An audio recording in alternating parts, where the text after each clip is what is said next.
All right, everybody, this is the original Josh back again with Kranzle USA, pressure washer perfection. And now let's talk generators.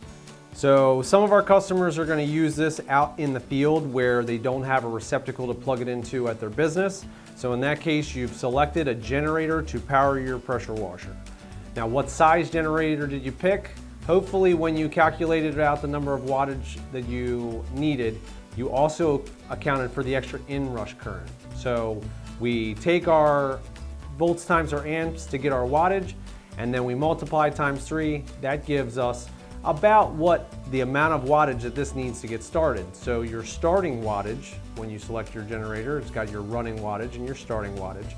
Ideally, we would like those starting wattage to be somewhere around 5,000 to 5,400 watts.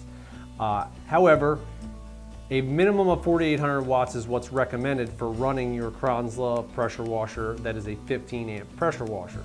If you're running a 20 amp pressure washer, then you want to use somewhere around a 5,500 watt generator. And we selected those sizes because those are generally the most common sizes that you're going to find in the market. Some other tips to consider: if you undersize your generator, this may work for a period of time, and sometimes you've got to use the tool the way you got to use it. My crescent wrench has become a hammer from time to time. However, a consequence of running it on a generator that's too small is that it'll probably cause your capacitors to fail, and most definitely will cause your on-off switch to trip from time to time. So be prepared for that, and also be prepared in case the generator is also compromised, because you can hurt it as well.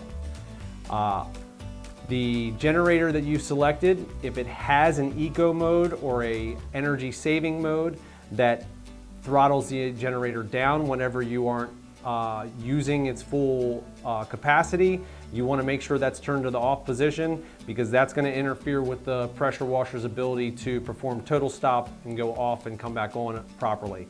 And once again, you'll probably trip your on-off switch and ultimately kill your capacitor.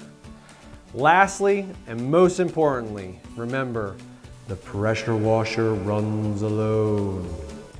Only have your Kranzle running when you're using your generator to power it.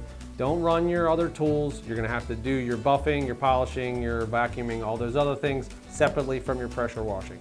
Unfortunately, that's the rules of the game. So thank you for joining us. Kranzle USA, pressure washer perfection. Kranzle USA, pressure washer perfection.